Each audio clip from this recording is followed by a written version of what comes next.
the LG Investments Master said he had done his last FUV video of the year, and so I just wanted to prove that not all forward-looking statements are accurate. Yeah, it was a lie. There's another one coming. You know, right. So really, this was just to get Lee. So to totally being lying to his audience. Me and Vitaly were in on it. Gotcha. Yeah. Did you have a message that you wanted to get out there, maybe before the year ends, Well, that kind of thing? I think what's become clear to me over I think the last month or so is just that we need to be clear about our roadmap going ahead, and that's not what the purpose of this discussion today is. But I did want to clear up some misconceptions out there, particularly when it relates to our priorities and how the scale ramp looks and what Platform 2 is all about. And just we are going into 22 with the coolest product portfolio and some of the most interesting technologies in transportation. A lot of it's stuff we haven't talked about. So this is not going to be the call for that. Might tease a few things, but I was out in the community on the online community last night, just thinking, early in 2022, we're looking at doing kind of a big show the card on the table about what it is that we've been cooking on, and I think you guys are going to dig it. We've been going back and forth about this, about what Arcimoto's main business is moving forward. And just based on some of the things that you've said, particularly in our first interview when you said that you've done models where Arcimoto can be completely profitable just in rideshare, has made me believe that ultimately the true play of Arcimoto is rideshare. Producing 50,000 vehicles a year, these are not meant for individual customers. They're meant to become a fleet that would essentially pay for themselves much quicker and create positive cash flow. In a nutshell, I'm starting to believe that Arcimoto's main competitor in 5 years is Uber. It's not Tesla selling individual units to customers. It's rideshare. Well, and I should be clear that has always been the vision of Arcimoto. So from before the beginning of the company, the question about what does the future of transportation look like? I went into this firmly believing that the long-term future was going to be autonomous vehicles available on demand that are small footprint. So we've been developing, we think from the start, the right footprint for shared use mobility. When I started, I thought that the perfect RoboTaxi was going to come a lot faster than it has. I was following for a long time the efforts of the AI teams at Stanford and Carnegie Mellon, and the Grand Challenge was one, I think, in 2005, the Urban Challenge in 2006. Then Google hired all those guys and started their self-driving car team. And that's right when Arcimoto got started. Because if the thought was in the future world of transportation, when you have autonomous vehicles, what do those vehicles look like? And we have thought from the very beginning that it would be totally insane if they were 5 to 7 passenger, 4,000 pound SUVs that are still actually much more likely to be single occupant vehicle trips. Because if you look at rideshare, Uber, Lyft, taxis, it's almost always one passenger. The big evolution of that model is noticing that in rideshare, you almost always have 2 drivers in the vehicle. There's the driver driving and then the driver being driven. And so particularly with the Arcimoto, when it shows up, you don't want to have it drive you around. You want to drive it. It's a super fun way of getting through town. And so what that has, I think, really helped clarify is this what we call RoboValet, which is where it's essentially smart summon on demand of the Arcimoto that you need. And what that does is a couple of things. One is that it dramatically simplifies the technology challenge, right? So the perfect RoboTaxi has got to drive perfectly on every road in every condition at full speed, and it's a much higher technology lift than vehicles than just the incremental steps to make rideshare more efficient and more affordable. The first goal in our autonomy exercise is really just a logistics play. It's how do we get vehicles in a shared use vehicle program closer to a customer who might want to rent them. It could be, how do we get a vehicle from a hub to a hotel? Or how do we get a vehicle from a hub to another hub? Or from a hub to a charging depot? And that would be, those will be things like on fixed routes at low speed with no humans in the vehicle. It's still a very significant technology challenge. I'm not trying to minimize the complexity of that, but versus if your business model that works in rideshare doesn't work until you have the full Robotaxi, then you can't unlock any of that value until that full solution is done. And we see on the way to the full Robotaxi a whole range of intermediate steps that we think will improve the business model of rideshare. And just getting back to the original answer to the question, for us, the first step is electrify and right size the platform so that it matches how we actually use cars 80-90% of the time. The next step is how do we drive up utilization by sharing vehicles and then generate, I think to your point, more revenue per vehicle over the course of its life, potentially by a very wide margin than if we were to just sell them one by one. Now, ultimately, I think it's a miracle of and scenario. That is that the rideshare model supports the end user purchase model and vice versa. As we get to true scale, we're going to be focused on deploying more shared use fleets. And at the same time, we think that those shared use fleets are going to generate much more in terms of sales of the actual product to retail customers. I agree on you're talking about the 5-year plus plan. What happens in the next 2 years for Arcimoto?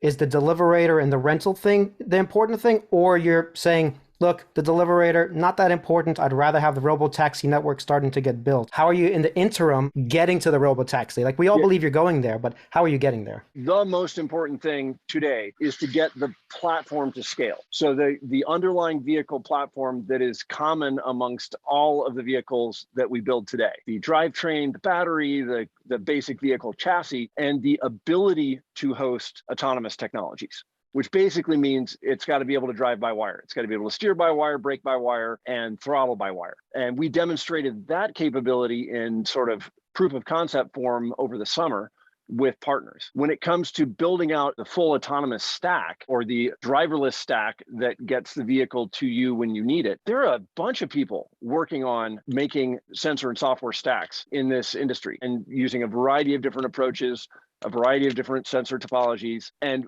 the thing that we found that they're typically missing is the right vehicle platform to put their technology on. So we're not going to today spin up a division that is doing that job that a bunch of people are already doing. We just want to build the right platform for companies, potentially many companies in this space that are doing that higher level piece of the equation that is the sensor and then the brain that drives it around. So I would say to the answer to your question, it is really today all about getting that base platform to scale. And then over the course of the next 24 months, it's dropping the new product families onto that same base platform. We teased early in the year what we're calling the mass market commuter vehicle, simple concept imagery around what that's going to look like. That's the point in 2024 where all of those paths converge. I don't think I have my answer in terms of the next 2 years. Are you selling Deliverators and to rental fleets? No, I think, or are we trying to just go 90% Robotaxi? That's really like the bottom line. The effort on our side, as far as Robotaxi, is getting the platform to be drive-by-wire and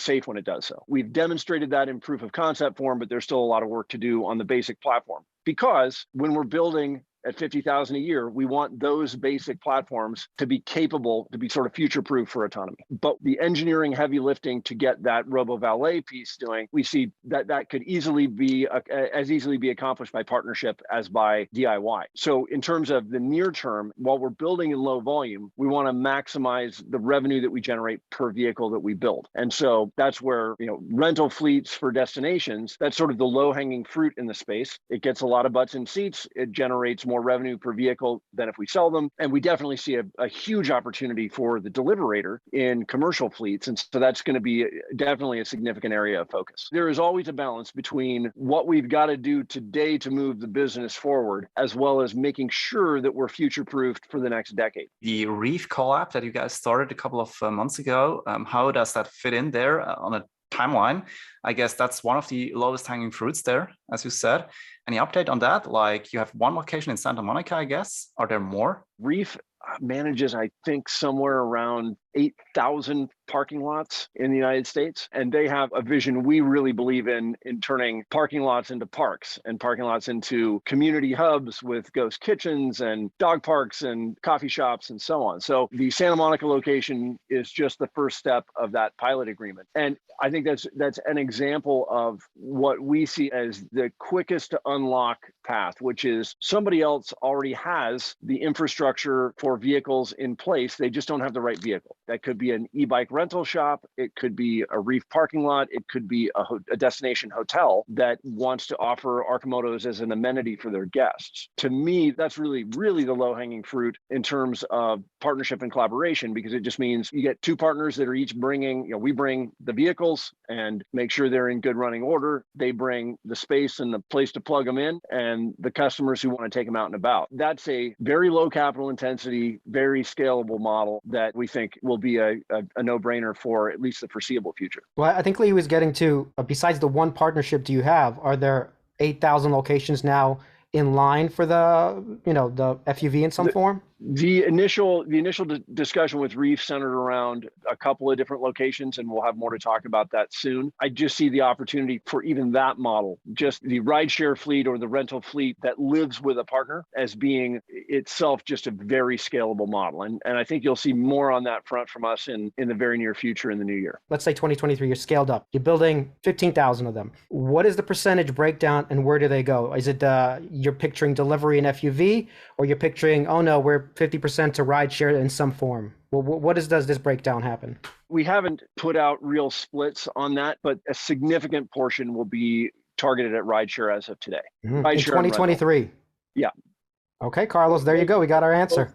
Both 22 and 23, as we really come down the cost curve and scale of production goes up, that's when the broad mass market, consumer market opens up, and that's when we're going to want to start really cranking out vehicles for consumers. I think there's been a lot of misconception about what you just said. I think including a lot of the market, is pricing Arcimoto as a competitor with, say, Tesla or Toyota. We're selling individual vehicles, but understanding now, if you go into rideshare, the profit of a vehicle is almost infinite, right? It's not about the cost. Once it pays for itself, it's almost infinite. Warren Redlich came out a few weeks ago, and then I think he made a video that you guys referenced where he made that very point, which is, if you start looking at the potential of the shared use vehicle, much of the valuation arguments for Tesla are all based around shared use robotaxis somewhere down the road. That they're, the bet is they're going to get that right, and then they're going to have a giant shared use fleet, presumably their own customers' vehicles that are part of a robotaxi network. The question being, how many Tesla owners are going to want to put their $50,000 cars out for people to ride around in? I don't know. We'll find out. The question for us is, can we gain all of the same benefits of that business model with a arguably more attainable technology, with a vehicle platform that we think is really dialed for that shared use case? The problem is, if you don't have that stack, you said yourself that either you're going to get off the shelf or maybe build it in-house, but if you don't have that stack by 2023, and even the other companies are not ready with autonomy, what happens to FUVs and Deliverators? Are you now switching back to trying to more sell them, or you're just banking on this happening? We see shippable intermediaries on the path to full RoboTaxi down the road. We see near-term shippable opportunities that decrease the cost of the rideshare business model, that make rideshare vehicles less expensive for consumers and more profitable for operators. It doesn't require the full RoboTaxi to pull it off. Is there a driver, or there's no driver? There's no driver. And again, we'll have more to say on this topic, so I don't want to spoil it too much. But the main point that we're focusing on is, how do we drive down the cost of rideshare so that it is more accessible to more people and provides a better business opportunity for the company and its investors. When it comes to full stack, if you look at what Comma is doing, Comma is selling a $2,000 kit that has vision-based driving control of a vehicle. NVIDIA is working on a kit approach, Mobileye, and those are the big ones. Then you've got just a gazillion startups going after the same thing. So from a technology standpoint, I'm confident that technology exists today that we think, if deployed properly, can substantially reduce the cost of vehicle sharing business models, to the point where it is a no-brainer to make sure that the platform works with that. So when you say this is a RoboValet, will the FUVs ever drive themselves, or all of these would be driven by a driver? Driverless to us includes both autonomy and remote control. Does the driver only take over when the vehicle, say, gets stuck in autonomous mode, or you will have actual operators like fleet dispatchers? Like, if you imagine it just as driverless, or just as a remote control opportunity. You have drivers that are sitting in a road drone bunker somewhere that are bringing a vehicle to a customer. Your Uber trip, a very small fraction of that trip is the driver driving to you. The main thing you pay the driver for is to drive you to your destination. So even if you did it entirely by remote control, the driver brings a vehicle 5 blocks, switches to the next vehicle, moves that one 5 blocks, moves that one 5 blocks. The amount of vehicles that you can serve in an hour is just dramatically higher than what you would be able to do in the rideshare model that we have today, where you have an expensive gas car being driven by a driver that has, depreciation and cost of gas and maintenance and so on and so forth. So we think we can beat that model handily just by remote control. Now you layer in autonomous operation on certain city streets where you've got pathways throughout a city, known routes that it can go full auto on. That again is another fractional reduction in the cost of that rideshare delivery model. I love what you're saying. The problem is 2023, from what you're telling us, you're going to have fleet operators, some facility or all over the country. Oh, no. I said you could do it that way. But what's going to happen in 2023? Well, we'll tell you soon. We've got good stuff planned. If you think about it through the lens of how do you reduce the cost of rideshare, there are very simple applications of driverless technologies that I think in some cases just have been sort of skipped over that reduce the cost of the logistics of rideshare. It's how we look at each of those solutions. What is this going to do to the overall cost of the rideshare model? It's even simpler than remote control and even simpler than autonomy on fixed routes. There are even nearer targets than that we're aiming for. What's your target price per mile? We're looking at around $1 a mile as sort of a midterm target, but ultimately we want to be substantially less than that. One other way to drive down costs from the platform itself, and you mentioned that this is one of your key goals, would be lowering the price of production. And yes, in your latest report, you stated that you have a new battery cell and pack that go into the vehicle. So can you go maybe in more detail there in terms of performance, costs? What does that make? I'm incredibly heartened by the work that we've been doing on both battery and drivetrain. I'm not at a point where we're ready to share it yet. We've got a bit more testing we need to do, but that's one of those things I would expect to happen early in 2022. At the end of the day, our goal is to have the highest energy density, lowest cost, and safest battery solution using commonly available cells. I think we're making progress on that track. So what are you aiming there as a first priority, costs or increasing range? Cost before range, but it'll be both. I mean, range is going to continue to incrementally improve for the foreseeable future as new cell chemistries come online. We have basically a fixed volume within the vehicle, and our goal is to just fill it with as much energy as possible. At some point, we'll likely have more than one option on the battery pack. Maybe you'll have a 70-mile option and a 130-mile option, or a 120-mile option and an 80-mile option. Those are still TBD. But yeah, where we see the mass market purchase opportunity opening up is when the average selling price is around $15,000. And so that's where you go from having still a very healthy niche market. If you look at the market for fun vehicles that are in the $25,000 to $30,000 range, there's a very healthy market for products in that price range. But when you talk about something that actually really fundamentally changes the script, it needs to be in that 15 and less zone, at least according to the market research that we've done. And these batteries go into the vehicles already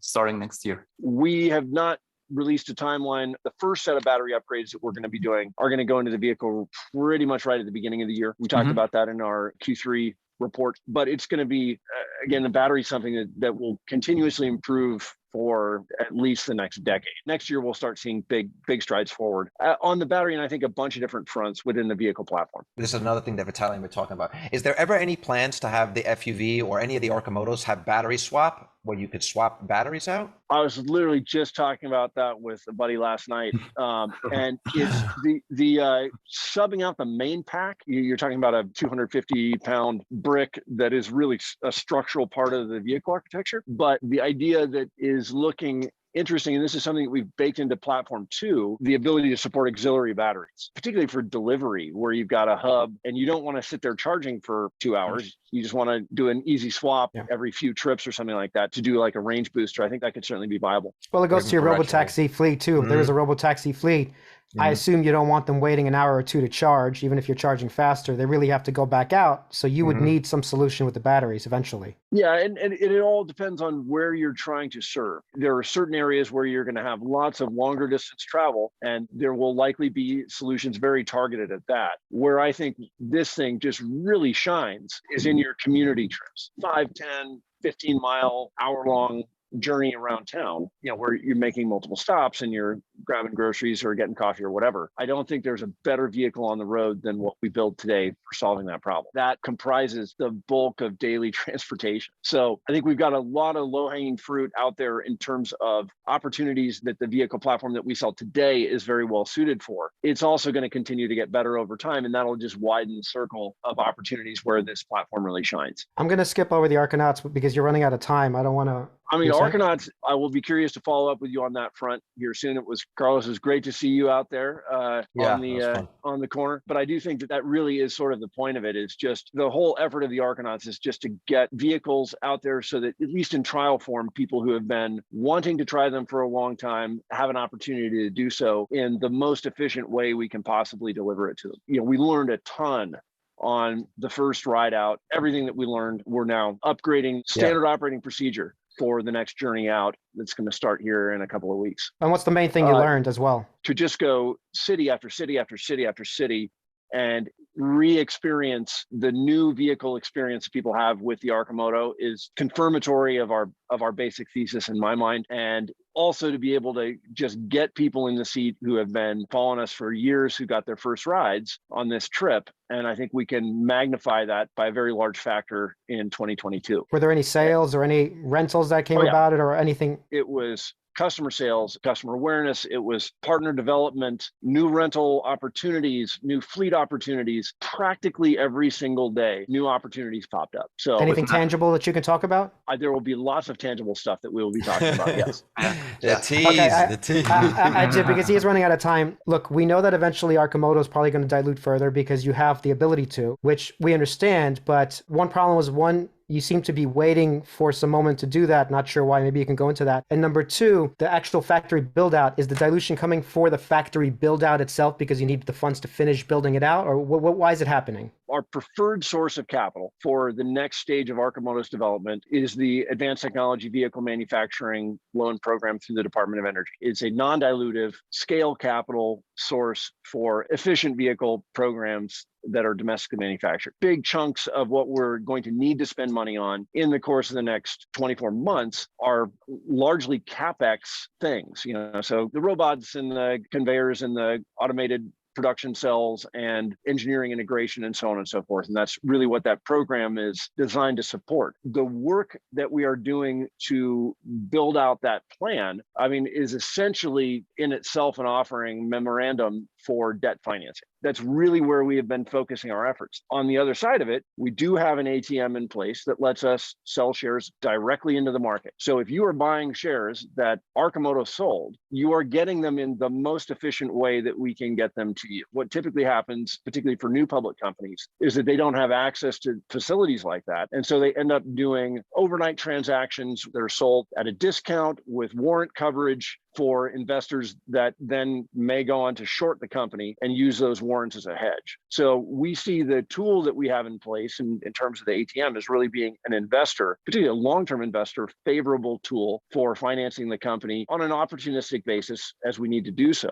The strong argument that we're going to make to the Department of Energy and others is that there are less expensive sources of capital that we think should be funding this next stage of growth of the company. Okay, so you're actually saying here that you're going to try to do less of the selling the shares on the open market and more weighing on the ATVM loan. That's what you're saying? The preparation for the ATVM loan is the construction of the whole plan to get up to scale and profitability. Once we're done with that, we think what we are coming up with is a very compelling narrative for why the Department of Energy should fund us. But that same narrative applies to many other sources of capital that might be more expensive than non-dilutive treasury rate financing that you could get through the DOE, but would be much less expensive than a discount to market equity raise that screws our shareholders. Follow-up question for that. What do you think the chances are, A, that you get the loan, and B, how much in terms of percentage of eligible CapEx will it cover? It's up to 80%, yep. But that's a negotiation with the DOE. In terms of weighing the odds, there are a couple of things that give me an increased odds of success in my head. One is were the changes that went in the infrastructure bill for the authorization of the ATVM that really look at the conditions for repayment, the reasonable prospect for repayment,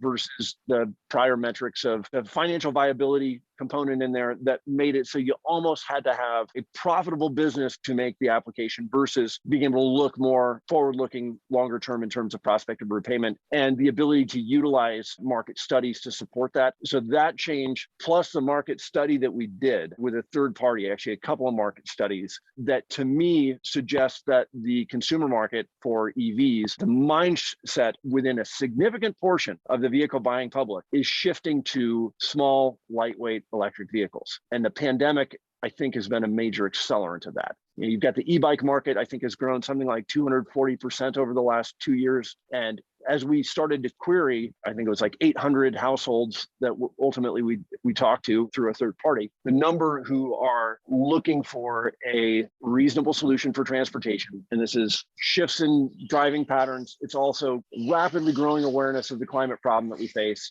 and a desire for affordable solutions. That market is a substantial portion of the vehicle buying public today. How does the BBB, the Build Back Better, the fact that it got killed, and then the EV tax incentive, how does that affect your plans for 2022? We'll see what happens ultimately with that bill. I think when I look at this through a political lens, the Democratic Party's got to get something done on this front. Hopefully they all have had some great holiday family time and come back fresh and willing to work together in the new year. So come back a little buzzed, get ready to spend some money. Totally. What that ultimately looks like is the EV piece of this is a very significant part of the president's agenda, but who knows? Once we are at scale, we're building a product that we don't think needs financial support. The reason for the financial support is to help accelerate the growth of the market. It's arguable that Tesla doesn't need tax credits anymore, but they definitely did to get to where they are today. It was a substantial boon to the growth of that company to have government support. And I think that that's a very good argument why consumers who make other choices should be able to get the same benefit. Just to maybe satisfy me, at least in this question,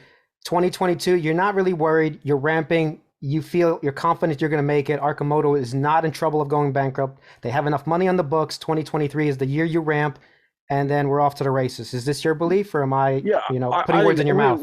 We are squarely focused on ramping the business. We have much more access to growth capital than the company has ever had. We were a $30 million company on the brink in March of 2020. We're a 300 and whatever million dollar company today, 20 months later. And we have a new facility that we're just about to move into. We've got amazing programs running for every aspect of the vehicle architecture and the whole product family. We've got Platform 2 coming in hot, which is something I'm certainly very excited about because it's just super on point with the mission. And then we're also at the same time having to scale up. In reality, this is scaling up every piece of the business model. It's making sure that we can prove that our rental model works the way that we want it to, that the vehicle works in rideshare context. It's improving every aspect of the user experience. But the big overarching picture is get to scale, get the build to scale. And you're confident you'll get there?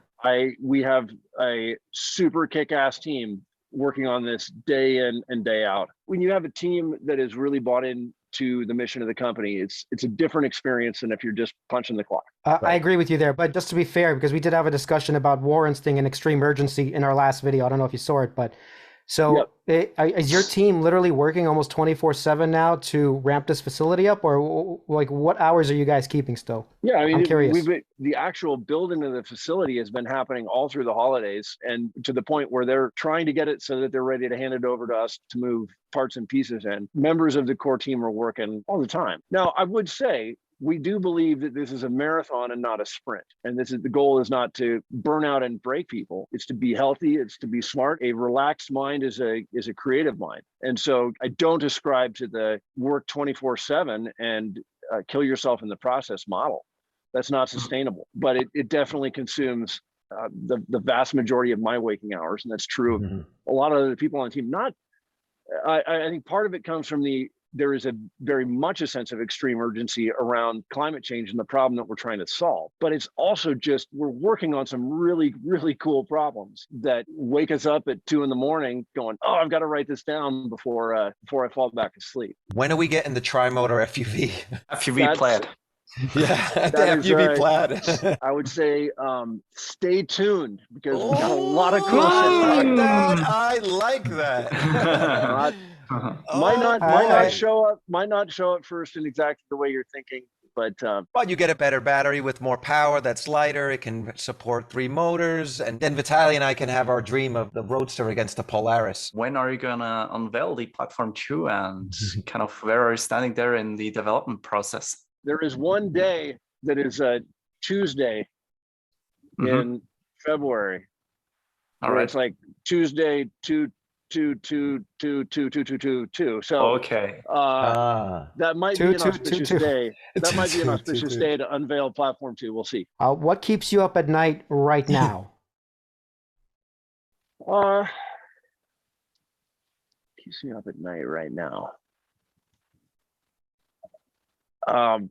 Everything. Honestly, no, it's just cool engineering stuff, new product refinements that I just can't wait to ride, making sure that we're getting those onto the road as quickly as we can. There's not one problem that you're consumed by right now? Probably the biggest challenge that I see moving forward that has definitely been taking extra cycles is making sure that we have the leadership infrastructure in the company to grow to true scale, that we are developing the communication processes, that people that we onboard get enculturated into the Arcimoto way as quickly as possible, and that we really have the people systems for scale to make a durable company that is built to last. That's probably the biggest challenge that I see on the road ahead. We were 20 people in 2017. We're 250 people now. If we achieve even a fraction of what we want to, we'll be 2,000, then 20,000, so it's how do you make sure that you are building the culture to last, get the right people in the right spots, continue to develop the people that you have on board in order to improve everybody's effectiveness. That's where I think